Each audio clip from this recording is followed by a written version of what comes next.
Top of the time zone, everybody. And this is Monday Night Respawn with your host here, your special guest referee, Fretty J. And we're here with the wonderful Bam. Going to be the first time we're doing this, so it's going to be a little bit rusty as once I get into the interview process more, we'll be better at it. So appreciate y'all for coming out for this. If y'all like this kind of content, make sure y'all like, comment, and subscribe. So let's get underway. You was part of the spring of 2024 class. What was your thought process during your run back in 2024? So 2024 was the invitational. My first time ever doing the recruits was in 2023, where it was the regular, everybody signs up and stuff. And then honestly, during that challenge, it pushed me a lot. It broke me in a lot of ways, but it also fixed me in a lot of ways because it allowed me to like see what kind of personality I could show and stuff like that. And that's one thing that some of the partners told me was you're gonna figure yourself out during this challenge because it tests your mentality, it tests your time consuming and stuff like that. Like, and then it also tests like your creativity as well, as you can see from the first week's challenge and stuff like that. It really pushed me to the edge to where like, am I gonna be able to keep going, or am I gonna be able to like even come up with another video and stuff like that? And I'm very grateful that I did it. Like, even though I went in the first time blind, I knew what Respawn was, but I didn't know anything about the challenge. It was the first time I ever heard about it, and it was crazy the first time because I didn't expect so much. Like, so many people that are gonna make it through this time. I'm pretty sure a lot of them will be like, I didn't think I was gonna make this far, you know. But then it started building up the confidence. Every week that went by, it was just building confidence of like, I could really win this, you know? And so that's how it felt throughout the first challenge. And then during the invitational, during the first recruits challenge, I went to the top 50 and then got eliminated. During the invitational, I made it all the way to the top 25 and got eliminated as well. But during the invitational at the beginning, I went full steam ahead. I had all the confidence in the world and still do to this day, because of the challenge, and stuff like that. So that's the main thing that I really went through that challenge, was just confidence building, creativity, and it made me really unlock a side that I didn't know I had in content. Now, one of the things I did see on your YouTube, I know you made a lot of shorts. What do you think was probably one of your premier go-to games for finding content to put on as shorts? For me, the reason that I stuck to DBD was because I fell out of love with competitive gaming. It took too much effort to play the game. That's one big thing that I preach in my streams is I don't like to put effort into anything.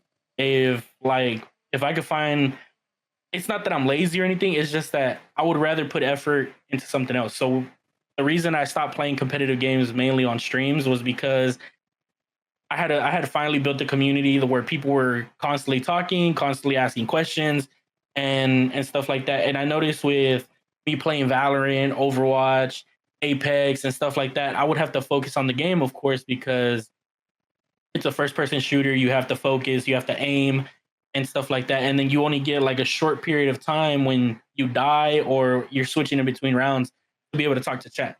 And me, my biggest thing was my content, right?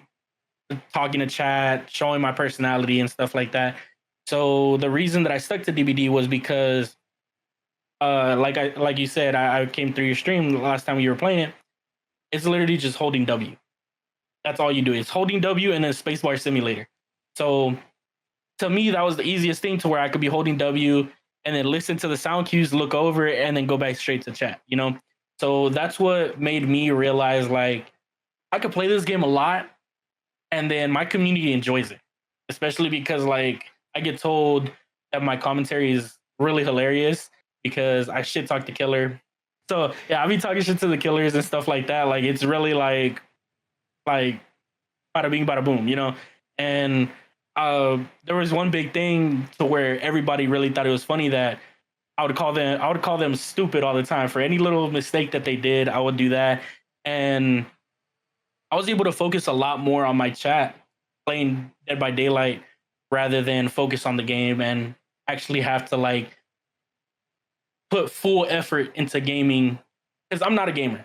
I completely suck at most games that I play. Right, I'm an average gold plat player in most FPS shooters and stuff like that. So I retired from that and was like, hey, might as well just play a game that takes no effort at all. And yeah, that helped me go from maybe like 5, 10 viewers to pushing. I think the most I've ever peaked at playing those kind of games was probably like 80, 100 people at once. So that's how I decided to stick by Dead by Daylight and make shorts out of that, stuff like that. Now back to the Respawn Recruits Challenge, the Invitational. You said you were part of the Invitational. I noticed one of your videos was where you had to do about 4 dares. You want to talk more about that? Yeah. Okay, so it was like a pie to the face, like 3 pies to the face. yeah, so I was partnered up with a group. I think it was in the top. It was either top 100 or top 50. I don't remember which week exactly. Um, but I was partnered with Elder Gamesman, Party Source Rex, Ghost, Squidhead Joe, and I don't know if I'm forgetting somebody else. But it was me, of course. The fifth one was me. So the way we had to come up with a video as a group, right?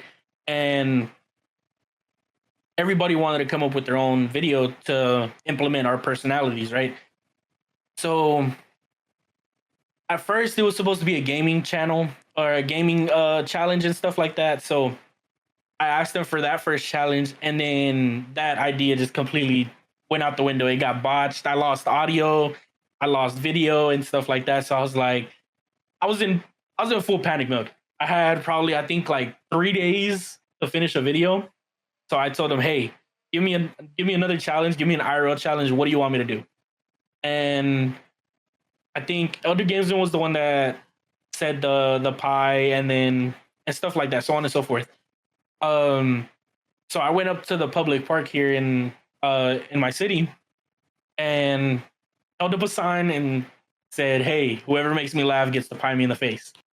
And so people just started randomly coming up, and yeah, I took pies to the face. And then I got in a pillow fight. I think I had a dance off.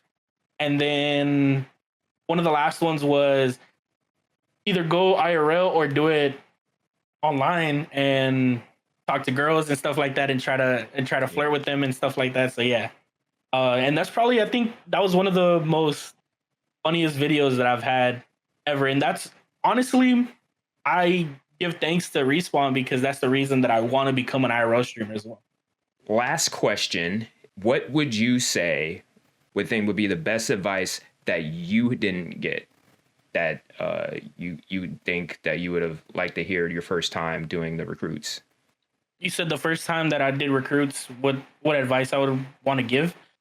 Yes, if this is like someone's like first time doing the recruits challenge, or to I would.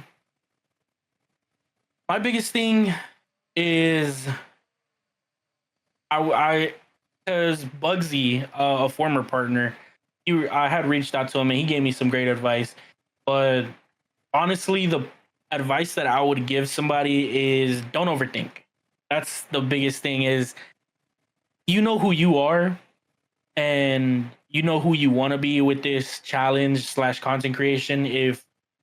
Because like I said, there was times where I wanted to quit the challenge because it got overwhelming and stuff like that. So that's the reason that I go. And I don't know if you were at the round table whenever I just kept repeating is stay true to yourself, because that's honestly the biggest thing that I wish I would have got as advice whenever I started, because like a bunch of partners mentioned and stuff like that don't try to copy other people. You see this person post their video, don't post it just because they posted it. That was me the first couple weeks. I would say the first 2 to 3 weeks during the challenge was, dang, I saw somebody post the video. Now I gotta rush and post mine. It's don't overthink and just stay true to yourself. And honestly, that's the best thing that somebody could honestly tell you, is because if you lose yourself, you've already lost one of the challenges, right? Is just be you, because what they look for the most is who you really are as a creator and who you are. They don't want just copy and paste, copy and paste. So that's honestly the biggest advice that I wish I would have got whenever I did it the first time. And also, the second piece of advice is talk to people.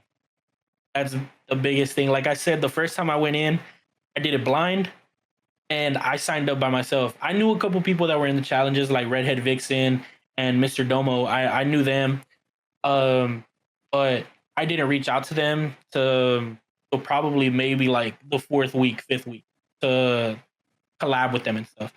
Most of the time, I was just like, hey, I'm gonna do this by myself, but it really gets hard and it really catches up to you if you stick to it by yourself. I would say find friends and meet new people, because that would be the best thing you could do with this challenge. Once again, big shout out to Bam. Appreciate you for coming out to letting me do this interview. Coming up next time, more interviews with some of the Respawn partners. If y'all like this kind of content, make sure y'all like, comment, and subscribe. And as always, I'm Fretty J. Y'all have a good day and a better tomorrow. Until next time, we'll see you.